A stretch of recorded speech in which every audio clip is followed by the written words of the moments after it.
A sus 75 años, el rey Carlos ha hecho una confesión que sacude los cimientos de la monarquía británica. Admitió haber utilizado al MI5 para espiar a la princesa Diana. Y no fue por razones de Estado, fue por obsesión. Durante décadas, la verdad sobre los últimos años de Diana estuvo enterrada bajo un silencio sepulcral y las negaciones frías del palacio. Pero ahora, en una revelación escalofriante que parece sacada de una película de espionaje, el mismísimo rey ha confesado que ordenó a la agencia de inteligencia más poderosa del Reino Unido seguir cada paso de la mujer que alguna vez fue su esposa. Y su obsesión. Teléfonos intervenidos, cartas interceptadas, vigilancia secreta día y noche.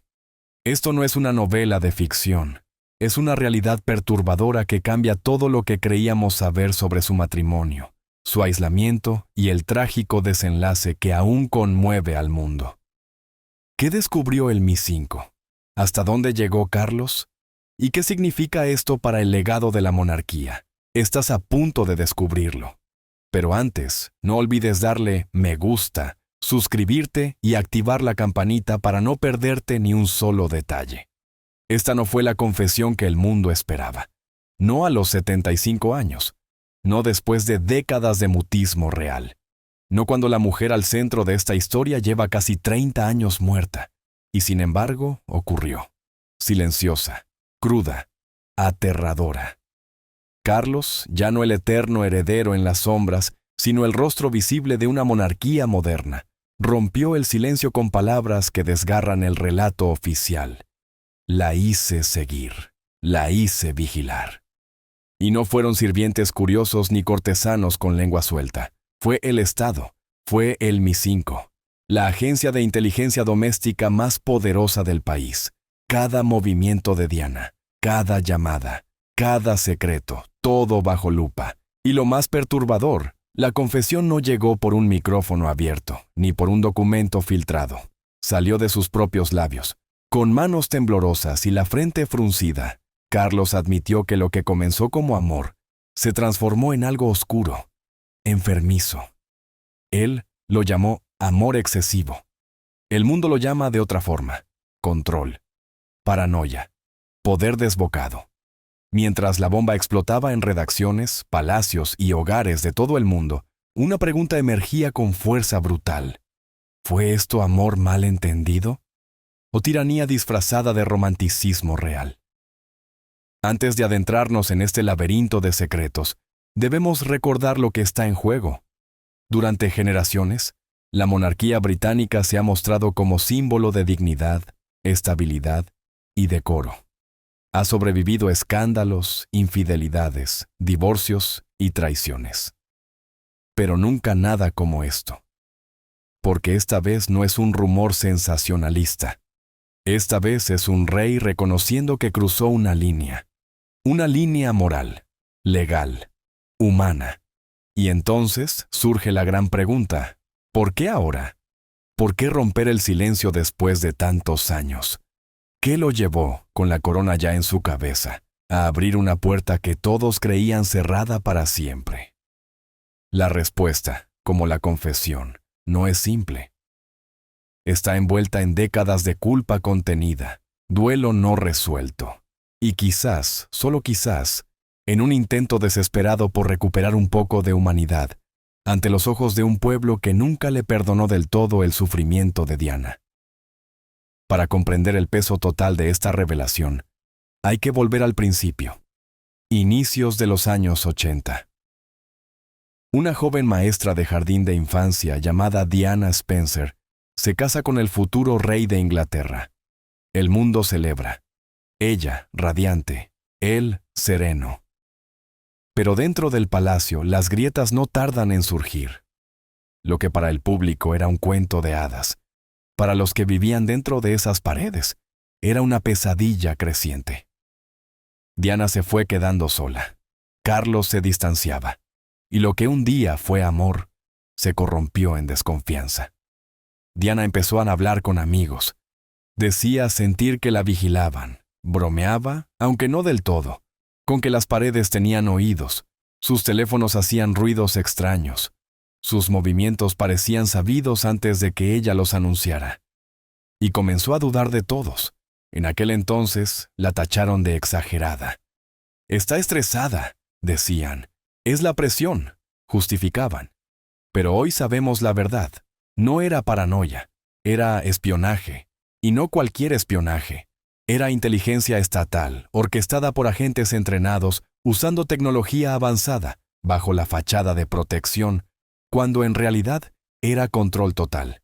Las implicaciones son estremecedoras. ¿Qué ocurre cuando un príncipe confunde el poder del Estado con sus impulsos personales? ¿Qué significa que un futuro rey haya activado a los servicios secretos para vigilar a su esposa? No por seguridad, sino por miedo a perderla. Este no es solo un escándalo. Es una herida abierta que reescribe la historia de la realeza británica. Y tal vez marca el principio del fin de su aura sagrada. Esto no es simplemente un asunto de la realeza. Es una historia de poder, de abuso, de límites que se cruzaron, y de un amor tan distorsionado que cuesta llamarlo amor. La vida de Diana siempre llevó el peso de la tragedia. Pero esta revelación añade un nuevo matiz, uno oscuro, casi terrorífico. Redefine su soledad. Reescribe sus últimos años con un tinte siniestro. Aquellas noches en las que lloraba sola. Aquellos susurros al teléfono, compartiendo secretos con quienes aún le quedaban. Aquellos intentos de respirar con libertad en medio de una multitud. Todo eso ocurría bajo vigilancia. No de enemigos, no de paparazzis, del hombre con quien se casó. ¿Dónde termina el amor y dónde comienza el control? La confesión de Carlos no solo desafía la imagen que teníamos de él, destruye décadas de narrativa cuidadosamente tejida por la monarquía. Porque si un futuro rey fue capaz de intervenir los teléfonos de su esposa en secreto, ¿qué otras atrocidades pudieron esconderse tras las puertas doradas de Buckingham y Kensington? Y entonces llega la pregunta más escalofriante de todas. ¿Y si Diana lo sabía? ¿Y si vivió sus últimos años no solo con sospechas, sino con la certeza aplastante de que la estaban cazando? No para protegerla, sino para silenciarla. Hay momentos en la historia que obligan a un país, y al mundo, a detenerse.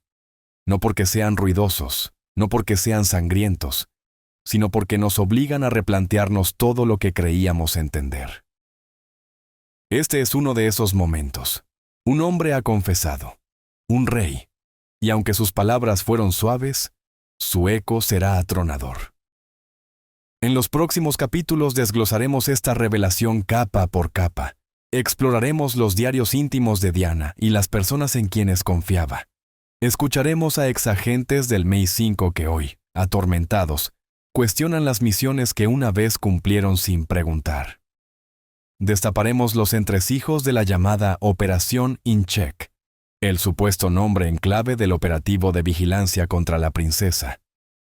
Seguiremos también el descenso emocional de Carlos, de heredero preparado para reinar, a un hombre atrapado por su obsesión. Psicólogos, historiadores reales, voces cercanas al trono. Todos aportarán luz a una historia que el palacio intentó borrar. Y finalmente, responderemos a la pregunta más importante. ¿Qué significa todo esto para el legado de la monarquía y para el futuro de la Casa de Windsor? Esta no es una historia real más, es una historia donde el amor se volvió arma, donde la lealtad se convirtió en traición, y donde la verdad, tras décadas de silencio, por fin está saliendo a la luz.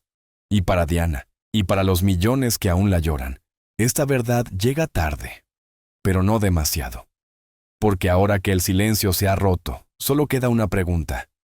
¿Qué haremos con la verdad? Pero antes de todo eso, retrocedamos. Antes del espionaje, antes de las sospechas, de la traición y de la distancia trágica, hubo una historia de amor, o eso nos hicieron creer. Todo comenzó como un cuento de hadas. Una joven aristócrata de mirada tímida, apenas veinteañera, fue elegida para un destino que parecía sacado de los sueños. Lady Diana Spencer, una muchacha del campo, presentada al mundo como la futura princesa de Gales. la esposa perfecta para el príncipe Carlos, el heredero moldeado desde la cuna para reinar. Los medios lo bautizaron como un matrimonio hecho en el cielo. Pero el cielo, se sabría después, era solo otra fachada donde era más fácil vender la ilusión que mostrar la verdad. Porque para Carlos, la decisión de casarse con Diana no fue solo amorosa, fue estratégica. La familia real, en especial el príncipe Felipe y la reina Isabel, estaba preocupada. Carlos tenía ya 32 años, y su eterna relación con Camilla Parker Bowles, una mujer casada, se volvía cada vez más incómoda para la corona. La presión por encontrar una esposa adecuada, joven, virgen, noble, era asfixiante. Diana cumplía todos los requisitos. Y sin embargo, bajo la superficie de aquel cortejo impecable, las grietas comenzaban a abrirse. Carlos, decían, se sentía intrigado por la inocencia de Diana, cautivado por sus grandes ojos y su dulzura natural. Pero la intriga no es amor, y el encanto no garantiza compatibilidad.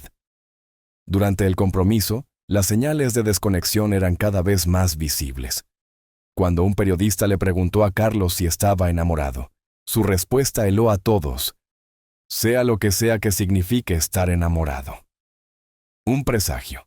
Diana, por su parte, confiaba a sus amigos que algo no encajaba, pero ya era tarde. El engranaje de la monarquía se había puesto en marcha. La boda de julio de 1981 fue un espectáculo sin precedentes. Millones la vieron. Miles la aclamaron. Y cuando la joven novia entró a la Catedral de San Pablo con su majestuoso vestido marfil y ese velo interminable, el peso de la historia cayó sobre sus hombros. Carlos, con sonrisa forzada, caminaba a su lado con una incomodidad que no logró disimular. La ceremonia fue majestuosa, pero las sombras ya estaban sentadas en la primera fila. Las fotografías fueron icónicas, sí, pero la unión ya tambaleaba desde dentro. A puerta cerrada, las diferencias entre ellos se volvieron imposibles de ignorar. Diana, emocional, empática, hambrienta de ternura y conexión. Carlos, distante, hermético, encadenado a sus deberes reales, ofrecía solo formalidad, silencio y frialdad. Donde Diana pedía intimidad, Carlos se retiraba. Donde ella necesitaba vulnerabilidad, él se aferraba al protocolo. Y lo más desgarrador de todo, cuando Diana imploraba fidelidad, él regresaba con Camilla. No se puede decir que Carlos jamás sintiera algo por Diana. Según quienes vivieron cerca del matrimonio, sí le tenía afecto, pero era un afecto teñido de ambigüedad, de conflicto. Carlos se sentía atraído por la imagen pública de Diana, por la adoración que despertaba, por la prensa que la glorificaba, por las multitudes que coreaban su nombre. Pero en vez de celebrarla, comenzó a resentirla. Cada aplauso dirigido a Diana lo sentía como un juicio silencioso en su contra. Cada fotografía de ella abrazando a un niño enfermo era un reflejo insoportable de una luz que él no podía emular. Y así nació algo más oscuro. No celos de otro hombre, sino celos de toda una nación. Ese resentimiento callado empezó a envenenar su percepción. Incapaz de igualar la gracia natural de Diana ante el público, Carlos empezó a socavarla desde las sombras. Sus asistentes susurraban a la prensa sobre la salud mental de la princesa. Desde el palacio, comenzaron a filtrarse historias que la presentaban como inestable. Las reacciones emocionales de Diana, totalmente comprensibles en un contexto de traición y aislamiento, fueron vendidas como histeria. Y mientras todo eso sucedía, Carlos, en privado, era descrito como frío, sarcástico, incluso cruel.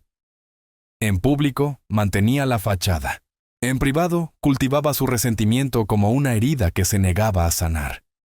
Pero el punto de quiebre no llegó con un escándalo, sino con un patrón. El control de Carlos sobre Diana se intensificó de forma casi imperceptible al principio.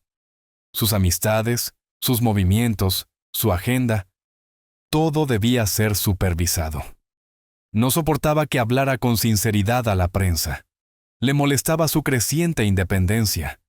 Y cuando Diana empezó a forjar lazos fuera de la estructura palaciega, con periodistas, activistas, gente del pueblo, Carlos no vio en eso una virtud.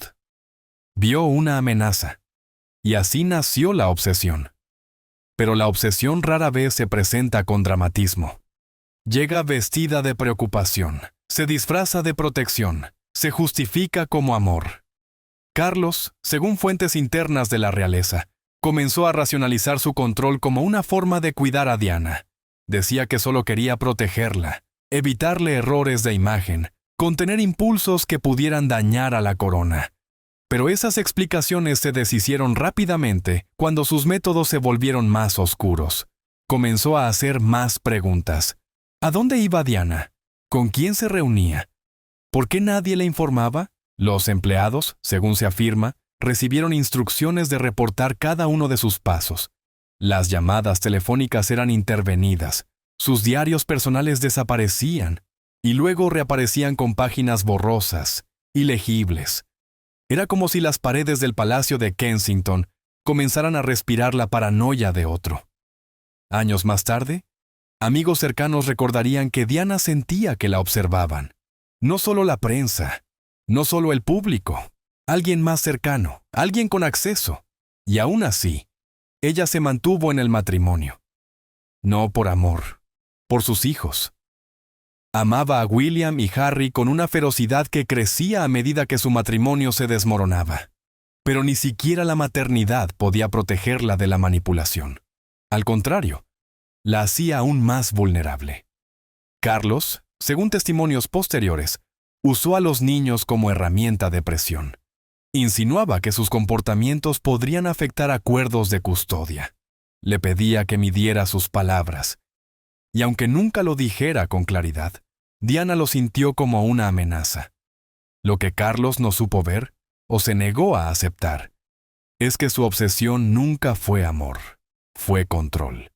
La transformación de Diana, de novia tímida a icono fuerte y compasivo, desestabilizó el frágil equilibrio de su relación. Él creía haber elegido a una mujer dócil, sumisa, silente. En cambio, se encontró con una mujer que comenzaba a encontrar su voz, justo cuando él intentaba apagarla. A finales de los años 80, el matrimonio ya era una cáscara vacía. Las apariciones públicas seguían. Las cámaras seguían captando sonrisas. Pero la distancia emocional era un abismo. Y aún así, Carlos no soltó. No del todo, porque el divorcio era, para él, una derrota. Y peor aún, un escándalo. Carlos, siempre obsesionado con la imagen, no podía tolerar convertirse en el villano de su propio cuento. Así que apretó el puño, fingiendo preservar lo que ya estaba roto. Lo que siguió fue una guerra fría palaciega. No solo entre Diana y Carlos. Entre bandos de empleados, asesores, miembros de la realeza que tomaron partido. Los rumores volaban, las reputaciones caían. Y mientras todo eso pasaba, Diana aún intentaba resistir, hasta que dejó de hacerlo. La publicación del libro de Andrew Morton en 1992, basado en grabaciones secretas de la propia princesa, fue un terremoto. Por primera vez, el mundo escuchó su versión, sus trastornos alimenticios, su soledad, sus intentos de suicidio, el tormento emocional en carne viva. Diana ya no era solo una princesa. Era una mujer que, contra todo pronóstico, había encontrado el valor de contar su verdad, y el mundo jamás volvería a verla igual. Carlos fue retratado no solo como indiferente, sino como cruel. El palacio tembló, la opinión pública estalló, y por fin Diana fue escuchada. Pero la respuesta de Carlos no fue empatía, fue indignación. Su imagen se había resquebrajado, su autoridad desafiada. Y aunque en ese momento nadie pudo probarlo, los que estaban dentro afirman que fue entonces cuando la vigilancia se intensificó. Diana se había salido del guión. Había desafiado la narrativa real. Y para Carlos, eso era imperdonable. La obsesión ya había devorado todo lo que quedaba de esa relación. Ya no se trataba de que ella se comportara como debía. Él necesitaba saberlo todo. Y cuando la necesidad se convierte en vigilancia, la línea entre el amor y la violación desaparece por completo.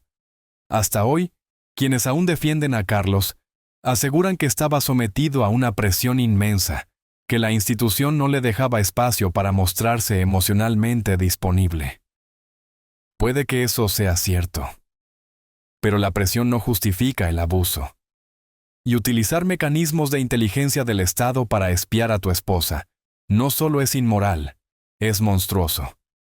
Lo más desgarrador, sin embargo, es esto. Diana nunca dejó de esperar que Carlos la amara. Aun cuando se alejaba emocionalmente, incluso mientras exploraba nuevas relaciones, una parte de ella seguía ansiando reconocimiento, respeto, el amor del hombre que alguna vez creyó que él era. La reciente confesión de Carlos reconfigura todo. La distancia, la vigilancia, los silencios gélidos, no eran solo síntomas de un matrimonio roto, eran los signos de un hombre que creía que su amor le daba derecho a dominar, a vigilar, a borrar fronteras. Esto no fue una historia de amor real, fue una toma de rehenes emocional disfrazada de seda y corona. En el siguiente capítulo descubriremos cómo vivía Diana con el peso de ser observada, lo que llegó a sospechar y cómo, poco a poco, comenzó a resistirse al sistema que buscaba silenciarla.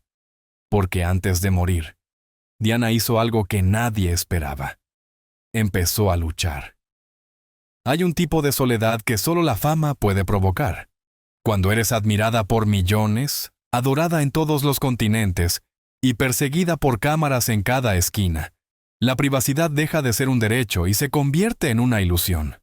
Pero para Diana, princesa de Gales, el verdadero peligro no era solo la prensa, no eran únicamente los paparazzi ni los tabloides. Sus observadores más persistentes pudieron haber sido aquellos que jamás vio. Y no trabajaban para los medios, trabajaban para la corona. Desde los primeros días de su matrimonio con el príncipe Carlos, Diana entendió que jamás volvería a vivir en el anonimato. Pero lo que no imaginó fue ser casada. No imaginó que cada mirada sobre su hombro pudiera conducir a una sombra financiada por el gobierno. Ni que sus susurros por teléfono serían interceptados, archivados y almacenados en archivos confidenciales a nombre de su propio esposo. La realidad fue más perturbadora que cualquier paranoia. Porque Diana no solo sentía que la vigilaban, la estaban vigilando. Para el mundo exterior, era un cuento de hadas hecho mujer. Rubia, etérea, fotogénica hasta lo imposible. Con su anillo de zafiro, caminaba junto a reyes y papas. Visitaba hospitales, abrazaba a pacientes con SIDA, cruzaba campos minados en Angola. El mundo la adoraba. La llamaban la princesa del pueblo. Pero dentro de los muros del Palacio de Kensington, su vida se volvió irreconocible. Diana siempre había sido sensible a la atmósfera. Desde niña, percibía los cambios sutiles, los silencios densos, las tensiones que nadie decía en voz alta. Esa intuición la conectaba con la gente, con multitudes, con corazones rotos. Pero esa misma sensibilidad le permitió detectar que algo terrible se movía a su alrededor. Conversaciones que se repetían palabra por palabra, aunque solo las había dicho por teléfono. Respuestas a preguntas que nunca formuló. Pensamientos privados que, misteriosamente, se reflejaban en decisiones ajenas. Todo eso no ocurrió de golpe. Fue acumulándose, como gotas cayendo en un vaso, hasta que el vaso estuvo al borde de desbordarse. Comenzó a hablarlo. Con su guardaespaldas, con su terapeuta, con un puñado de amigos leales. Les confesó que creía que intervenían sus llamadas, que la seguían. Que había autos desconocidos frente a su apartamento en Londres. Que incluso había dispositivos de escucha en sus habitaciones. Muchos, incluso allegados, atribuyeron sus miedos al estrés. Algunos pensaron que se estaba volviendo paranoica. Otros le dijeron que todas las figuras públicas sienten que las vigilan. Pero Diana no lo imaginaba. Tenía razón. Años más tarde, miembros retirados de los servicios de inteligencia insinuarían que existió una operación no oficial. Que se abrieron expedientes. que se ordenó vigilancia, que técnicas de inteligencia se redirigieron discretamente bajo el pretexto de proteger los intereses de la monarquía. Y como el propio rey Carlos admitiría tiempo después, todo eso no comenzó por miedo a que algo le sucediera a Diana, sino por su obsesión personal. La prensa no tenía piedad. Las cámaras seguían cada paso de Diana como si fueran armas apuntando al corazón de su privacidad. Fotógrafos apostados fuera de gimnasios, iglesias, restaurantes, la perseguían por las autopistas, se escondían entre los árboles, en túneles, en las sombras de los edificios. No podía llorar sin que alguien capturara la imagen. No podía reír sin que se convirtiera en portada mundial. Incluso su compra del supermercado se transformaba en noticia de última hora. Esta exposición constante creó un ambiente de tortura psicológica. Pero incluso dentro de esa jaula mediática, Diana sentía algo más profundo, algo más siniestro. Creía que la manipulaban desde dentro de su propio hogar, que personas cercanas a ella filtraban información a quienes jamás debieron tener acceso a su vida. Esto ya no era celebridad, era vigilancia con una misión. El punto de quiebre llegó en 1991.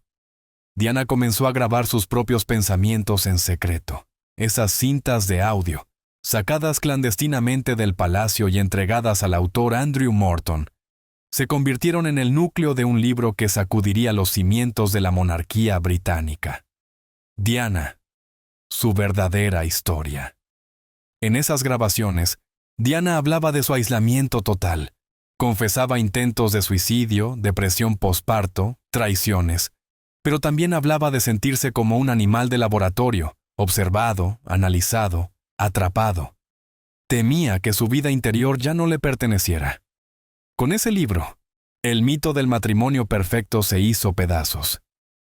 Y con él, la imagen pública de Diana cambió para siempre. Ya no era solo un ícono de moda, era una mujer sitiada, lo que el mundo no sabía entonces, y que muchos apenas empiezan a comprender hoy, es que ese sentimiento de ser vigilada no era paranoia, era real. Exmiembros del personal del palacio, hablando en el anonimato, han confirmado que se hicieron consultas constantes sobre sus movimientos, sus llamadas personales, sus visitantes. ¿Fue obra del MI5? ¿O fue una vigilancia informal dentro del propio palacio? La verdad sigue siendo turbia, pero el patrón es imposible de ignorar. En 1994, Diana fue advertida por una fuente de confianza. Sus habitaciones podrían estar intervenidas. Ordenó una revisión técnica. Los resultados, como gran parte de su vida privada, nunca se revelaron oficialmente. Pero quienes la rodeaban dijeron que lo que encontraron la aterrorizó. Desde entonces, empezó a usar teléfonos públicos. Salía del palacio solo para hacer llamadas desde iglesias, esquinas, estaciones de servicio. Había perdido la fe en su propio espacio. Imagina eso por un momento. No poder hablar en tu propia habitación sin sentir que hay oídos invisibles escuchándote. Vivir con la certeza de que tu voz ya no es solo tuya. Y no era solo dentro del palacio. Durante varios viajes al extranjero, Diana experimentó situaciones inquietantes. En Estados Unidos, cambió 3 veces de habitación en una sola noche, convencida de que la estaban rastreando. En Francia, sospechó que sus conductores no eran los programados. En Medio Oriente, frases dichas por teléfono aparecían, literalmente, en los tabloides pocas horas después. Para ella, la amenaza estaba en todas partes, y no había forma de demostrarlo. Pero el daño más cruel de toda esta vigilancia fue psicológico. Minó su confianza en todos. Distorsionó su realidad. Comenzó a dudar de cada mirada, de cada gesto. Ese amigo era realmente su amigo. Ese miembro del personal estaba allí por lealtad o por órdenes de alguien más. Incluso sus relaciones sentimentales se vieron afectadas. Los hombres que salían con ella eran seguidos, interrogados, y en muchos casos atacados públicamente hasta que huían. Existen informes verificados que afirman que al menos uno de sus novios fue abordado por agentes de seguridad con advertencias veladas. La princesa del pueblo no solo fue acosada, fue casada. Y lo más doloroso es que, durante años, nadie la escuchó. El mensaje era claro. Te están vigilando, y a ella también. ¿Fue una orden de palacio o una operación independiente de inteligencia? Todavía hoy se debate. Pero para Diana, el resultado fue el mismo. Una nueva capa de muros invisibles que la aislaban del mundo. Lo más desgarrador de todo esto es que Diana luchó con todas sus fuerzas para ser vista como un ser humano real. No quería ser un misterio. No buscaba ser símbolo ni mito. Solo quería ser entendida. Pero cuanto más se abría al público, más el poder trataba de encerrarla.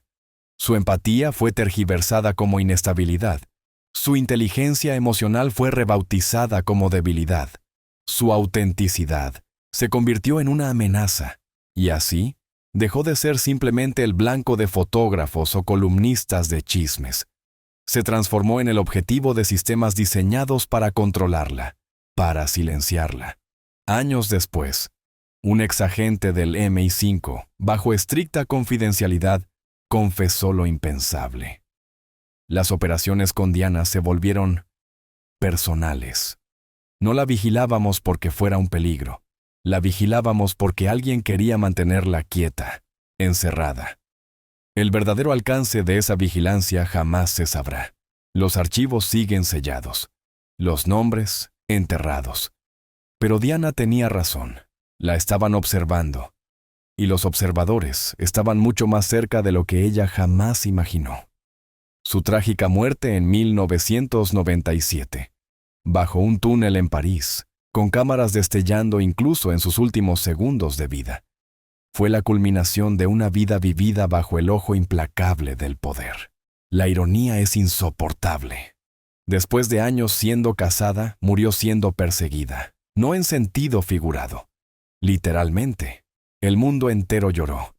Y en medio de ese luto, estalló la furia contra los paparazzi, contra el palacio, contra un sistema que la había devorado viva. Se exigieron respuestas, se pidió justicia, pero como ocurre tan a menudo dentro de la realeza, la verdad quedó enterrada bajo capas de poder y discreción. Solo ahora, con la confesión de Carlos Strehd, empezamos a entrever la magnitud del infierno que vivió Diana. Esto no es solo una historia de traición, es la historia de la vigilancia usada como arma. Es la historia de una mujer cuyo mundo interior fue arrancado, pedazo por pedazo, hasta que incluso sus pensamientos dejaron de ser suyos. Diana fue tal vez la mujer más fotografiada de la historia. Pero no era la cámara lo que más temía. Era el silencio.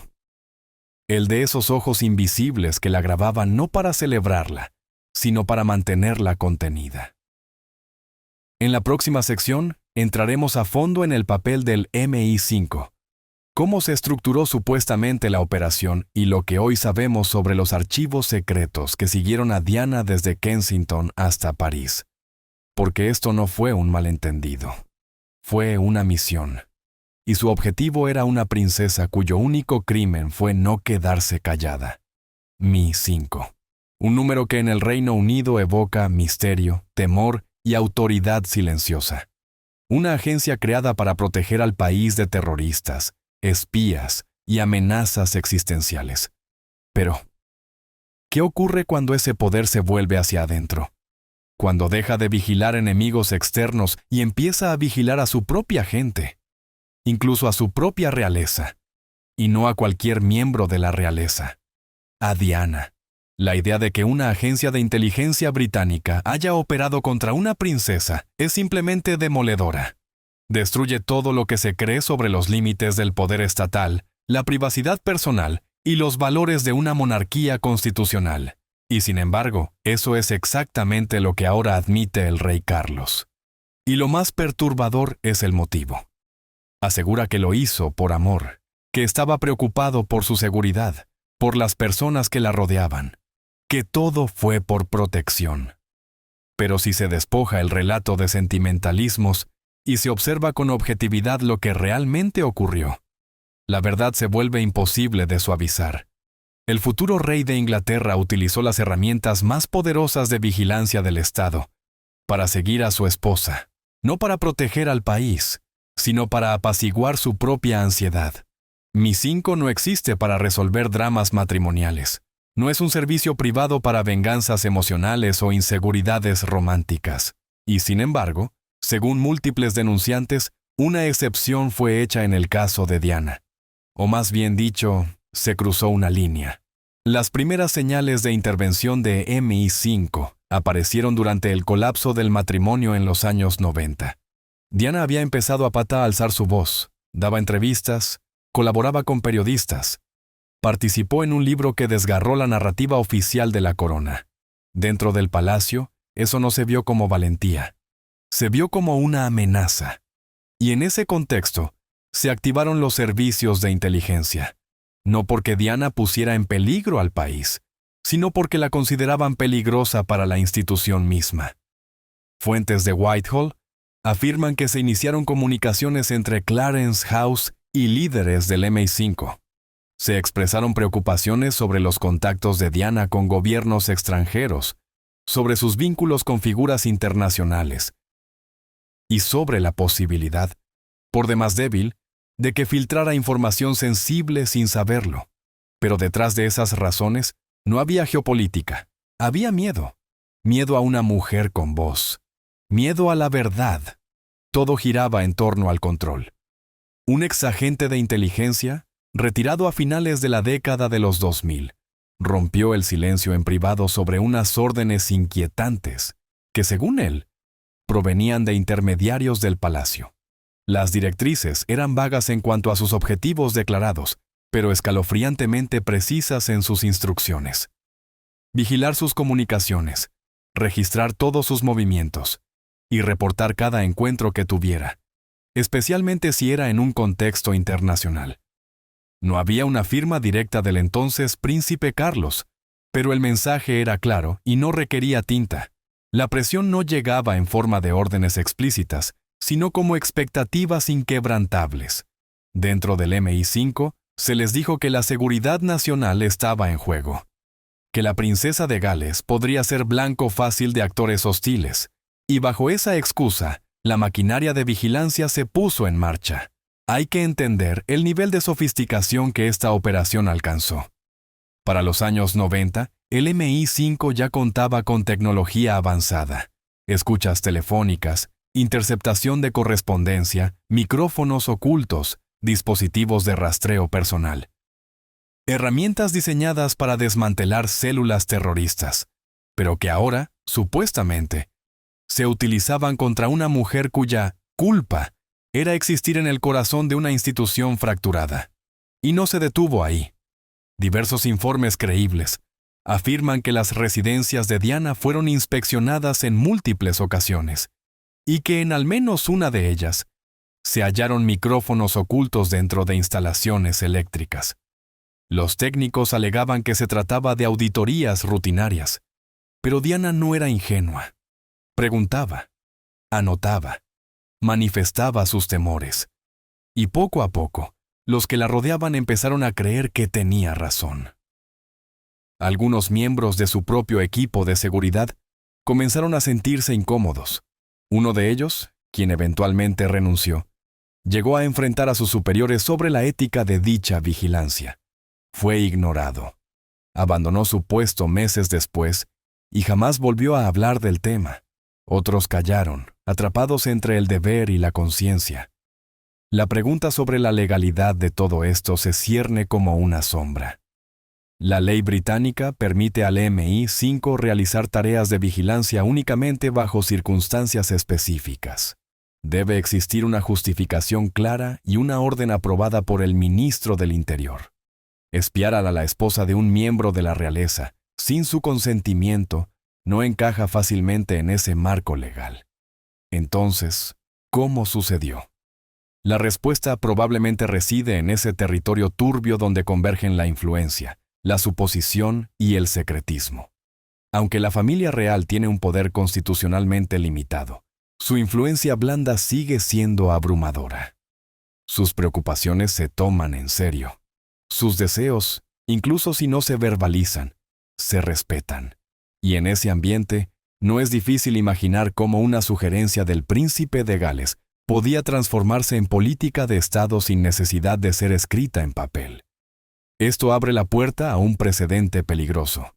Cuando las relaciones personales dictan políticas de vigilancia estatal, se abre la caja de Pandora de los abusos de poder. En el caso de Diana, no se trató solamente de monitoreo pasivo.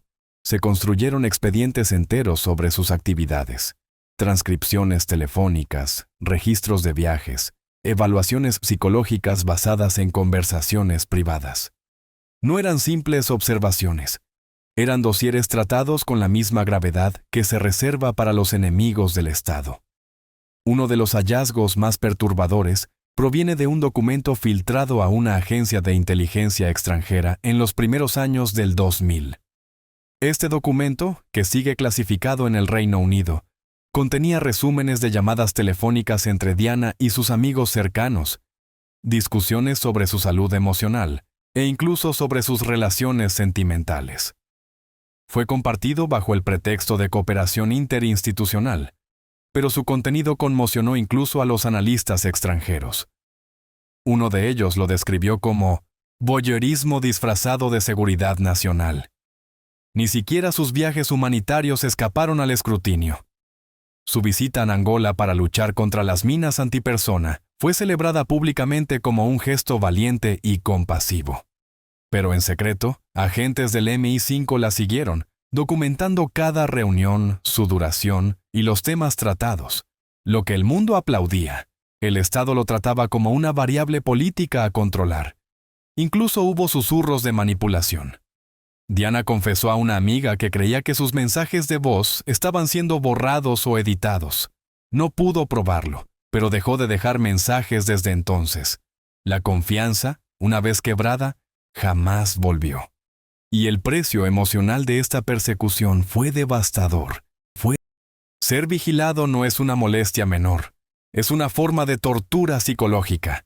Arrebata a la persona su sentido de libertad, su intimidad, su tranquilidad. Cada palabra se mide, cada gesto se reprime. Y para Diana, que ya luchaba contra la depresión, el peso se volvió insoportable. Carlos, en su reciente confesión, ha asegurado que su intención nunca fue hacer daño, que todo lo hizo por amor. Pero el amor, mezclado con el poder y la paranoia, se convierte en algo peligroso. No detuvo la operación, no intervino cuando Diana expresó su angustia. Dejó que continuara, y al hacerlo, convirtió las herramientas del Estado en un arma contra la madre de sus hijos. Por su parte, el MI5 jamás ha hecho comentarios públicos sobre estas acusaciones. La política oficial siempre ha sido la misma. Ni confirmamos ni negamos nuestra participación en ningún caso específico. Una frase fría, calculada, impermeable. Pero las reformas internas que tuvieron lugar a finales de los años 90 sugieren que alguien, en algún nivel, empezó a hacer preguntas incómodas. Se incrementó la supervisión. Las directrices se volvieron más estrictas. Y aunque nunca fue confirmado públicamente, hay quienes creen que la vigilancia a Diana fue uno de los catalizadores de ese cambio. Lo más trágico de esta historia no es el espionaje en sí, sino su absoluta falta de justificación. Diana no era una amenaza para la nación. Al contrario, su trabajo cambió vidas. Su voz visibilizó causas que el gobierno prefería ignorar. Ella no pedía una revolución, pedía libertad. No deseaba poder, anhelaba dignidad, y sin embargo, fue tratada como un riesgo, como un elemento subversivo que debía ser contenido. La sombra del MI5 en su vida no es solo un caso de exceso de poder por parte de los servicios de inteligencia. Es, sobre todo, una traición institucional. Un sistema creado para proteger, utilizado en cambio para vigilar, censurar y silenciar a una mujer que solo quería ser escuchada, y que terminó siendo grabada. Y ahora avanzamos hacia una de las partes más inquietantes de esta historia. La supuesta existencia de una operación secreta denominada Operation In Check. Un nombre que, aunque suene inocente, encierra una red de vigilancia sistemática y profundamente calculada. Porque lo que ocurrió no fue una serie de acciones aisladas, fue una campaña orquestada, y su objetivo no era la justicia, era el control. En el mundo de la inteligencia, los nombres en clave rara vez son aleatorios. Se eligen con intención, con precisión. Están diseñados para disfrazar la realidad bajo una frase ambigua que solo unos pocos pueden descifrar. Y según múltiples fuentes dentro del servicio secreto y de la propia Casa Real, el nombre interno asignado a la vigilancia encubierta de la princesa de Gales era justamente ese: Operación En Juego. Dos palabras que, en apariencia, no alarman, pero que, vistas en su contexto, revelan una de las violaciones de confianza más turbias jamás ejecutadas tras los muros de la realeza. In check. Una expresión que sugiere algo contenido, vigilado, restringido. En el ajedrez, estar en jaque es estar bajo amenaza directa. Es ser vulnerable. Es vivir sabiendo que cada movimiento es observado, que no hay salida sin consecuencias. Aplicado a un ser humano, a Diana, esa frase adquiere una dimensión escalofriante, porque si el objetivo era mantenerla en jaque, entonces nunca se trató de amor. Se trató de poder. El origen de la operación, según fuentes cercanas a los protocolos de seguridad real, se remonta a una conversación informal entre Carlos y un alto cortesano, poco después de la publicación del explosivo libro de Andrew Morton en 1992. Aquel libro destruyó la fachada del matrimonio real perfecto. Retrató a Diana no como una esposa frágil o inestable, sino como una mujer atrapada en una guerra emocional dentro del palacio. La reacción de Carlos no fue solo vergüenza, fue furia. Se sintió traicionado, expuesto, y quizás lo más insoportable para alguien criado en la rigidez monárquica, fuera de control. Y perder el control, para un heredero al trono educado en la disciplina y el silencio, era inaceptable. El libro dejó claro que Diana ya no jugaba bajo las reglas reales. Hablaba libremente, con emoción. Y peor aún, hablaba con verdad. Muchos creen que fue en ese instante cuando Carlos dio su tácito visto bueno a lo que más tarde evolucionaría en una operación de espionaje total. Operation In Check nunca fue anunciada oficialmente, y no se espera que aparezca ningún rastro documental. Pero tanto miembros del aparato de inteligencia como empleados del palacio aseguran que comenzaron a recibirse instrucciones en lenguaje cifrado, a través de intermediarios, disfrazadas como simples actualizaciones de seguridad. Solo unos pocos sabían la magnitud de lo que se estaba gestando. En su núcleo, la operación era multifacética. La primera capa consistía en el monitoreo de sus comunicaciones. Las líneas fijas en el Palacio de Kensington y su apartamento privado en Clarence House habrían sido intervenidas. La excusa oficial era la protección, asegurarse de que no estuviera siendo manipulada por agentes extranjeros o periodistas sensacionalistas. Pero en la práctica, los registros recolectados rara vez mostraban amenazas o conspiraciones. Lo que mostraban era soledad, dolor, desesperación. Conversaciones con amigas donde confesaba sentirse no amada. Llamadas nocturnas cargadas de miedo, incertidumbre y el deseo de liberarse. Aquellas grabaciones no fueron clasificadas porque contenían secretos de Estado. Fueron clasificadas porque eran profundamente personales, eran dolorosamente humanas. Las grabaciones que surgieron de aquellas escuchas no mostraban complots ni conspiraciones, sino vulnerabilidad pura. Y sin embargo, alguien, quizás muchos, las escucharon de todos modos. La segunda capa de la Operation In Check era aún más intrusiva: vigilancia física. Los movimientos de Diana eran registrados con precisión casi militar.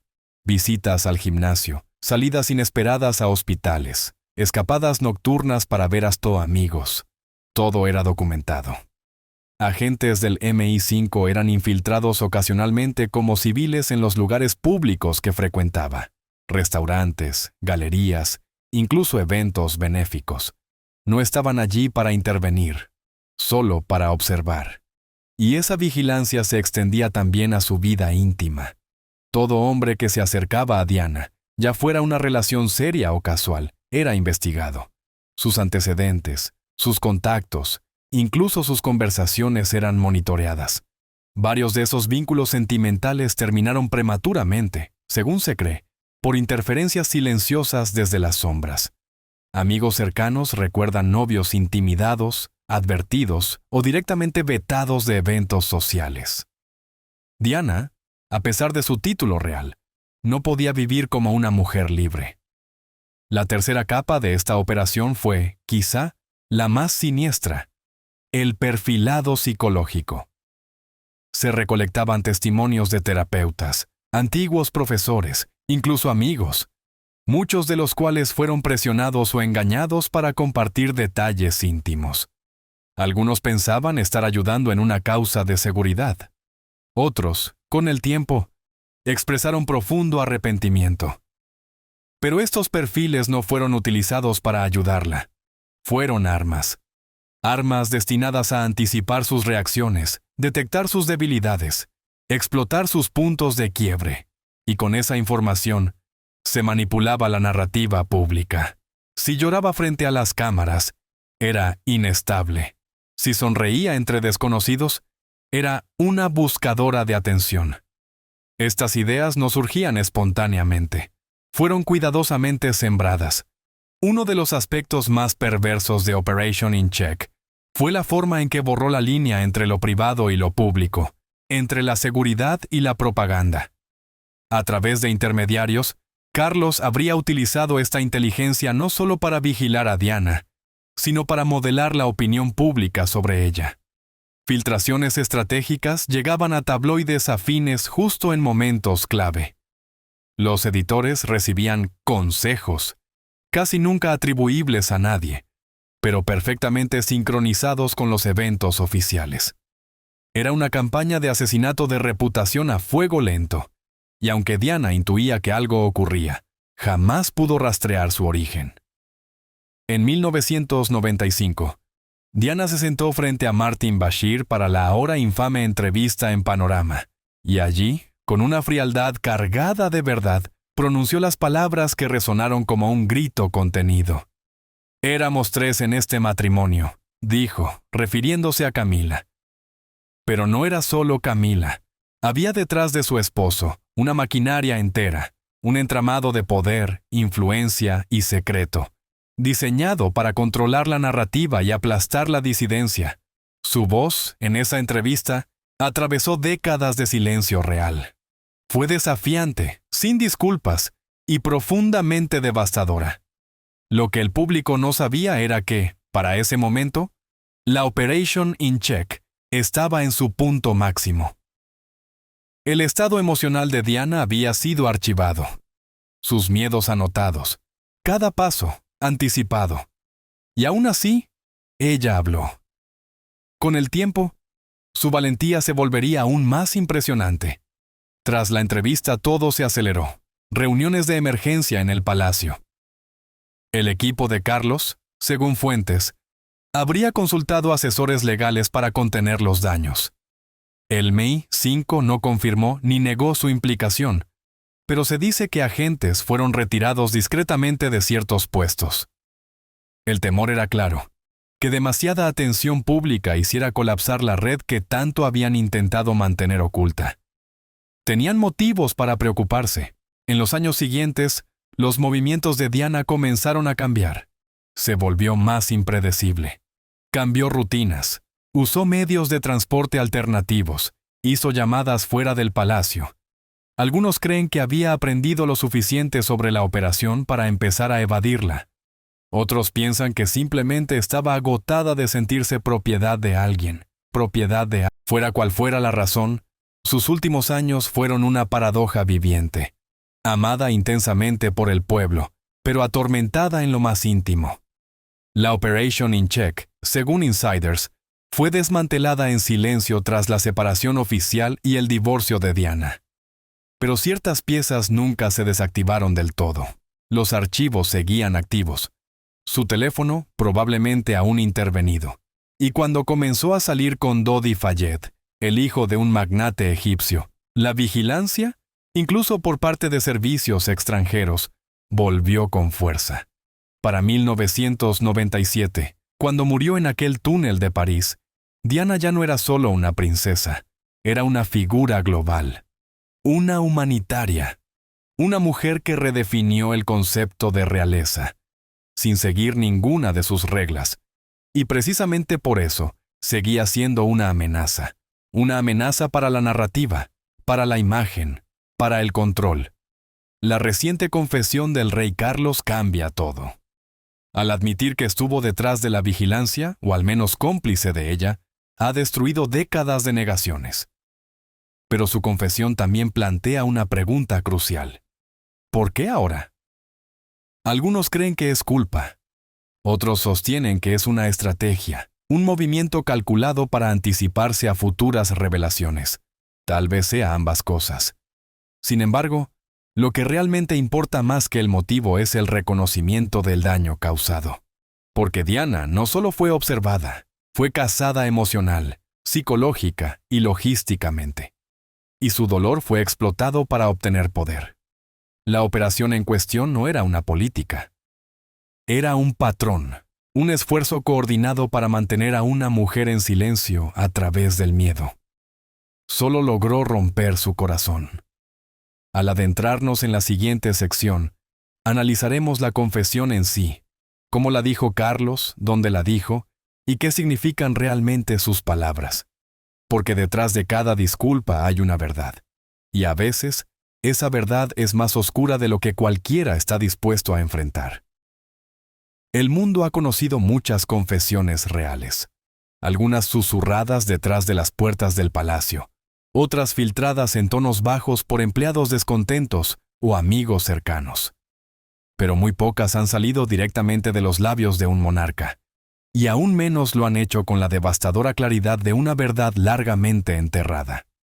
Cuando el rey Carlos, a los 75 años, finalmente rompió su silencio sobre la vigilancia encubierta de la princesa Diana, no lo hizo en un gran discurso, ni en una declaración televisada formal. Fue en un momento silencioso, casi discreto, pero lo suficientemente poderoso como para cambiar la percepción pública y la memoria histórica en un instante. Durante meses, se habían escuchado rumores de que algo estaba por venir. Susurros sobre una tan esperada autobiografía. Había hablado en voz baja de una entrevista pregrabada con un periodista de confianza. Carlos, conocido a lo largo de su vida como un hombre reservado, se había vuelto cada vez más reflexivo en sus apariciones públicas. Hablaba menos de política global y más de responsabilidad personal. Algunos atribuían esto a la edad, otros a las mareas cambiantes de la crítica pública en la era de las redes sociales. Pero nadie estaba realmente preparado para lo que vino. La confesión surgió durante una conversación grabada que se suponía debía ser una mirada reflexiva sobre su reinado hasta el momento. Una entrevista sobre su legado, una mirada curada a sus penina a sus pensamientos sobre el deber, el medio ambiente, la familia y la monarquía. Sentado en un estudio iluminado por el sol en Clarence House, Carlos parecía sereno, las líneas de la edad marcadas suavemente en su rostro, su voz medida y deliberada. Durante la primera hora, la discusión siguió el curso esperado. Su pasión por el cambio climático, su afición al diálogo interreligioso, sus pensamientos sobre la evolución de la Commonwealth. Luego vino el giro. El entrevistador, una figura respetada en los medios británicos, tocó el tema de la princesa Diana. La sala se volvió inmóvil. La expresión de Carlos no cambió de inmediato, pero su tono se suavizó. Hizo una pausa antes de responder, y luego dijo algo que silenció la sala. Y poco después, al mundo entero. Estaba profundamente enamorado de ella. Comenzó, con la mirada fija en algo más allá de la cámara. Pero ese amor, por extraño que parezca, se convirtió en una especie de prisión para ambos. El entrevistador permitió que el silencio flotara en el aire. Carlos continuó. Estaba consumido por la preocupación por ella, por la presión pública, por la forma en que estaba cambiando ante mis ojos, y empecé a tomar decisiones que eran menos sobre protección y más sobre posesión. No nombró la operación. No usó directamente la palabra vigilancia en las primeras líneas, pero la implicación era inconfundible. Hice preguntas que no debería haber hecho. Pedí cosas que no debería haber pedido. No como príncipe, no como esposo, ciertamente no como un hombre que decía amar a alguien. En este punto, el entrevistador se inclinó hacia adelante y planteó la pregunta sin rodeos. ¿Está diciendo que instruyó a personas para que vigilaran a la princesa Diana, que observaran sus movimientos, escucharan sus conversaciones? Carlos no desvió la mirada. Asintió. Sí, lo hice. Las palabras cayeron como un trueno. No fue una declaración ambigua, no fue políticamente pulida. Fue una admisión de un monarca orquestando la vigilancia de su propia esposa a través de los mecanismos del poder estatal. Se explicó lentamente. Creía que era la única forma de entender lo que ella estaba viviendo. Ella se había alejado. Estaba hablando con personas en las que no confiaba, dando entrevistas, tomando decisiones que no se alineaban con lo que me habían enseñado sobre cómo debía comportarse una royal. Hice todo esto por la monarquía, me decía a mí mismo, que estaba tratando de proteger la institución, pero la verdad es... Aquí hizo una pausa, luchando visiblemente contra la emoción. La verdad es que tenía miedo de que ella dejara de amarme, y ese miedo me hizo hacer cosas que no puedo defender. La sala permaneció en silencio. El entrevistador le dio espacio, quizás comprendiendo que cualquier pregunta más incisiva podría cerrar la puerta que acaba de abrirse. Carlos continuó. Autoricé a las personas en las que confiaba para que recogieran información. No siempre preguntaba cómo lo hacían, no quería saber. Me decía a mí mismo que era por seguridad, que tenía derecho a asegurarme de su bienestar, pero en mi corazón sabía. Sabía lo que realmente era. Quería saber si ella se estaba alejando de mí, si estaba construyendo un mundo que no me incluía. Fue en muchos sentidos el momento más vulnerable que Carlos había vivido en público. Un hombre criado en el estoicismo, entrenado en la contención, desmoronándose frente a la verdad de un engaño de décadas. Y al hacerlo, reconfiguró no solo la historia de la vida de Diana, sino la suya propia. Lo que hizo tan significativo este momento no fue solo la confesión en sí, sino la claridad con la que fue expresada. No culpó a otros. No sugirió que fue manipulado por su personal o engañado por asesores. Asumió la responsabilidad. Debería haber hablado con ella, dijo en voz baja. Debería haberla escuchado mejor, pero no sabía cómo tener esa clase de intimidad. No en ese momento. Reconoció que la vigilancia continuó incluso después de su separación. Me dijeron que ella pasaba tiempo con hombres que podrían explotarla, que estaba vulnerable a influencias extranjeras. Quería creer que esos eran temores legítimos, pero al mirar atrás, sé que esos miedos fueron amplificados por mi propio ego. Esta no fue una confesión estratégica elaborada por los abogados del palacio. Fue cruda en algunos momentos, vacilante, llena de contradicciones emocionales, y eso fue lo que la hizo sentir real. El impacto inmediato del después de la entrevista fue arrollador. Los medios de comunicación de todo el mundo repetían el fragmento en bucle. Los titulares explotaban con tonos de sorpresa, indignación y justificación. Las redes sociales estallaron en debates. Algunos elogiaron a Carlos por su honestidad. Otros lo condenaron por admitir algo tan invasivo, tan poco ético, con lo que consideraban un remordimiento insuficiente. Pero quizás la reacción más significativa vino de aquellos que se habían mantenido al lado de Diana durante décadas. Amigos, ex empleados, aliados que siempre habían sospechado que ella estaba siendo monitoreada, pero nunca tuvieron pruebas. Una de sus cercanas confidentes, hablando de forma anónima con una publicación importante, dijo: «Ella siempre lo supo. Pensábamos que solo temía a la prensa, pero ahora entendemos que tenía miedo de él».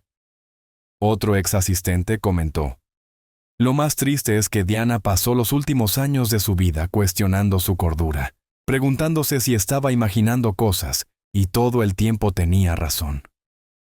La confesión de Carlos no cerró el capítulo de esta historia. Si acaso, abrió una docena de preguntas más sobre la legalidad que surgieron de inmediato. ¿Había participado MI5 conscientemente en la vigilancia interna sin la supervisión adecuada? ¿Se registraron alguna vez oficialmente las directrices reales?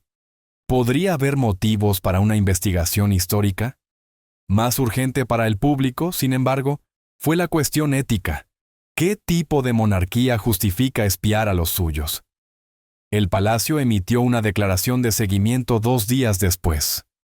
Fue cautelosa, diplomática, reconoció la entrevista, reiteró el profundo arrepentimiento personal del rey. Enfatizó que las acciones descritas habían tenido lugar en un momento difícil antes de que Carlos ascendiera al trono, y que no debían verse como un reflejo de la monarquía moderna. Pero muchos no quedaron satisfechos. La verdad emocional más profunda enterrada en la confesión de Carlos es esta. Él amaba a Diana de una manera que era tanto profundamente humana como trágicamente rota. Su versión del amor estaba filtrada por generaciones de protocolo real, represión emocional y miedo institucional. No podía amarla libremente, y cuando comenzó a perderla, intentó aferrarse a ella a través del control. Ese control se manifestó de la manera más devastadora posible. Diana nunca fue realmente libre, ni en su matrimonio, ni en su vida pública, ni en sus momentos privados. Su intuición le decía que la estaban vigilando. Sus amigos temían que se estuviera volviendo paranoica, pero el hombre con el que se casó conocía la verdad y se la ocultó. Cuando Carlos finalmente lo dijo en voz alta, cuando retiró la última máscara, ofreció al mundo un vistazo al rod de su matrimonio, tanto emocional como institucional. No con ira, sino con arrepentimiento. Yo la amaba, dijo de nuevo al final de la entrevista, con la voz casi quebrada, pero no sabía cómo mostrarlo. Y para cuando me di cuenta de lo que había hecho, ya era demasiado tarde. Mientras la cámara se desvanecía y la sala regresaba al silencio, el impacto de esas palabras persistió. No solo para los observadores de la realeza, o los historiadores, o los expertos legales, sino para todos aquellos que alguna vez se preguntaron qué había ocurrido realmente, detrás de las puertas cerradas de la casa de Windsor. Lo que Carlos había dicho no podía deshacerse, no podía ser desdicho, y cambió todo. En la siguiente sección, examinaremos las reacciones dentro del palacio y entre los más cercanos a Diana. Nos preguntaremos quién sabía qué y cuándo. ¿Qué papel jugaron el personal, los asesores e incluso otros miembros de la realeza en mantener esta operación? Porque un secreto de tal magnitud no podría haber sido mantenido por un solo hombre. La verdad, cuando finalmente fue dicha por el rey Carlos a los 75 años, atravesó décadas de dudas y especulaciones. Su confesión de que ordenó, o al menos fue cómplice de la vigilancia de la princesa Diana, cayó como un trueno en el Reino Unido, y mucho más allá. Pero en los ecos que siguieron, emergió una pregunta más profunda desde las sombras. Si Carlos lo sabía, ¿quién más lo sabía? ¿Quién más? Esta operación, codificada como en check, fue demasiado grande, demasiado coordinada y demasiado sostenida como para haber existido de manera aislada. Ningún monarca ni cualquier otra figura opera en un vacío. El sistema real británico está construido sobre capas de asesores, cortesanos, secretarios, personal de seguridad privada, enlaces de inteligencia y empleados domésticos. Dentro de esta compleja red, el silencio es la moneda de cambio, y la lealtad se exige, no se gana. Pero es precisamente en estas capas donde la historia toma nuevas dimensiones. Si el rey Carlos fue quien autorizó la vigilancia, alguien tuvo que planificarla. Alguien tuvo que transmitir las solicitudes a MI5. Alguien tuvo que firmar la logística, revisar los informes, entregar los resúmenes, filtrar la inteligencia. Esto no fue un momento de sobrepasarse impulsivamente. Fue una campaña que se mantuvo durante meses, posiblemente años. Entonces, ¿quiénes fueron los coarquitectos de la trampa de Diana? Para entender la respuesta, primero debemos comprender la maquinaria del palacio. A diferencia de la percepción pública, la familia real no opera como individuos que simplemente aparecen en ceremonias y saludan desde los balcones. Detrás de cada miembro hay un equipo, a menudo varios equipos, dedicados a gestionar su imagen, su agenda, su seguridad y su relación con el gobierno. En el caso de Carlos, su oficina privada en Clarence House estaba dirigida por un secretario privado principal, normalmente un alto funcionario público con décadas de experiencia navegando entre los círculos gubernamentales y reales. Esta persona, junto con el secretario privado adjunto y una red de oficiales de prensa, enlaces de inteligencia y ayudantes, habría manejado cualquier asunto que requiriera discreción y planificación operativa. Ellos eran el escudo y la espada. Defendían a Carlos de los escándalos mientras imponían en silencio su voluntad. Ex empleados del palacio, bajo condiciones de anonimato, han sugerido que uno de esos secretarios privados principales, que más tarde se retiró y fue condecorado por sus servicios a la corona, estuvo directamente involucrado en la comunicación con funcionarios gubernamentales sobre las actividades de Diana, no necesariamente para protegerla, sino para contenerla. Se cree que fue él quien primero contactó a un oficial de rango medio de MI-5 bajo el pretexto de realizar una revisión de sensibilidad sobre la creciente presencia mediática de Diana. Desde esa conversación, el camino hacia la vigilancia fue trazado. No fue una sola solicitud. Fue un proceso lento. Primero, una pregunta sobre el detalle de seguridad de Diana. Luego, una preocupación por una entrevista no autorizada. Después, la curiosidad sobre con quién se reunía en privado. Cada pregunta por sí sola parecía manejable. Juntas, formaban la columna vertebral de un expediente de vigilancia. Luego llegaron los coordinadores de seguridad privada, oficiales militares retirados convertidos en ayudantes reales, cuya tarea era supervisar los movimientos diarios de Diana. Varios de estos hombres, supuestamente, fueron instruidos para mantener registros detallados de sus actividades, incluso cuando ella solicitaba privacidad. Anotaban cuándo salía del palacio, a dónde iba, cuánto tiempo permanecía allí, con quién hablaba. Estos registros, según un informante, eran copiados rutinariamente y enviados a la oficina de Carlos. Un exguardia recuerda que le dijeron: «No cuestiones las órdenes, simplemente registra lo que ves». En ese momento, pensó que era parte del protocolo de seguridad estándar. Solo más tarde se dio cuenta de que la información no se utilizaba para proteger a Diana, sino para dar tranquilidad a Carlos. Y entonces surge la pregunta sobre la reina Isabel II. ¿Sabía ella? La difunta reina, venerada por su discreción y firme neutralidad, mantenía una distancia deliberada de los escándalos familiares durante su reinado. Nunca comentó públicamente sobre el libro de Morton, la entrevista de Panorama o los rumores sobre la infidelidad de Carlos. Pero los informantes del palacio la describen como alguien mucho más informada de lo que el público jamás imaginó. Según una fuente que trabajó estrechamente con el secretario privado de la reina, a principios de la década de 1990, se le proporcionaban informes regulares que incluían resúmenes sobre la percepción pública, la cobertura de la prensa y el estado interno de cada casa real. Estos informes se decía que estaban cuidadosamente curados, bien redactados y diplomáticamente presentados, pero pintaban un cuadro honesto. Es difícil creer que la reina desconociera que los teléfonos de Diana estaban siendo intervenidos o que los informes de inteligencia se filtraban a través de los canales reales. Y sin embargo, si lo sabía, no lo detuvo. Si fue un acto de complicidad pasiva o una decisión consciente para mantener la estabilidad institucional, no está claro, pero en cualquier caso, el silencio habla por sí mismo. También está Camilla Parker Bowles, ahora reina consorte. Durante el auge de la operación en Check, Ella permaneció como una presencia controvertida pero constante en la vida de Carlos. Aunque no tenía un papel oficial en ese momento, su influencia sobre Carlos era significativa.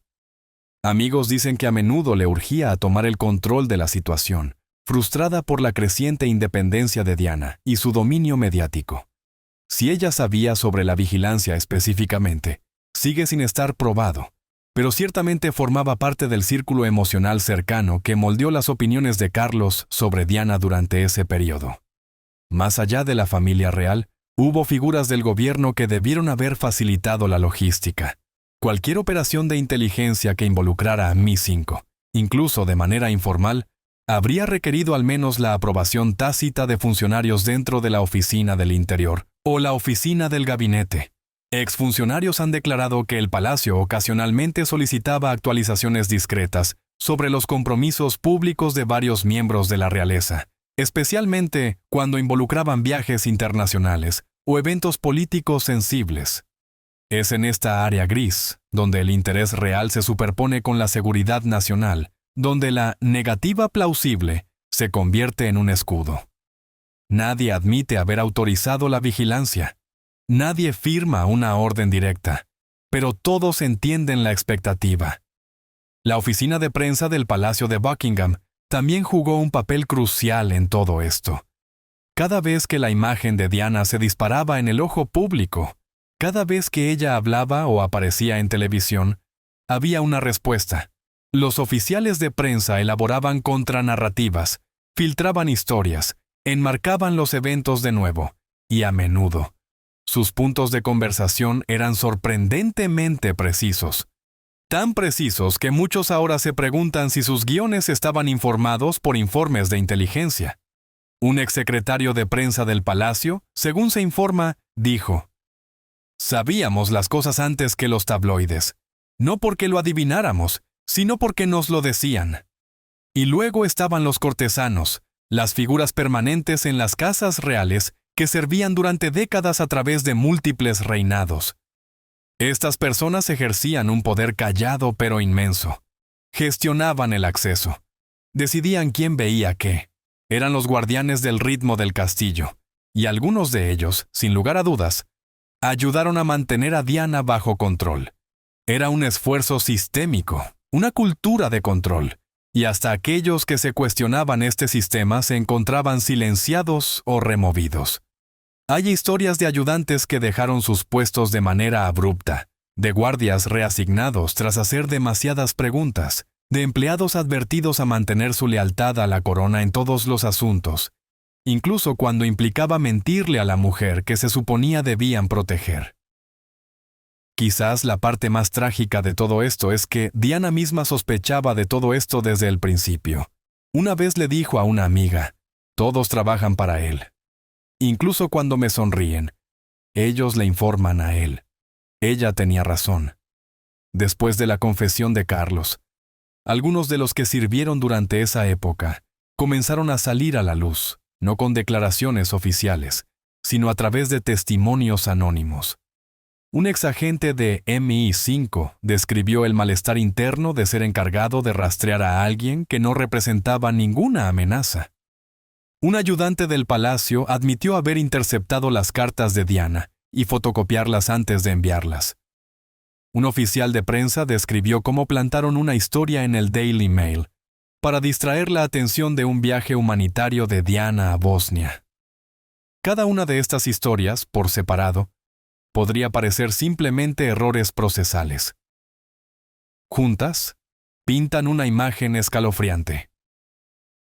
Esto no fue una operación de un solo hombre. Fue un ecosistema completo, donde cada engranaje cumplía su función en la maquinaria silenciosa de control.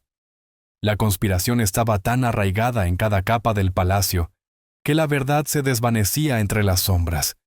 Y lo peor de todo era que Diana lo sabía. Ella sabía que todo lo que hacía y decía era observado, y cada paso que daba era monitoreado. En su intento por encontrar su propio camino, se encontraba atrapada en una telaraña tejida con hilos invisibles, donde todos, desde los cortesanos hasta los oficiales de prensa, jugaban su papel en una obra de control que no solo comprometió su libertad, sino también su paz interior.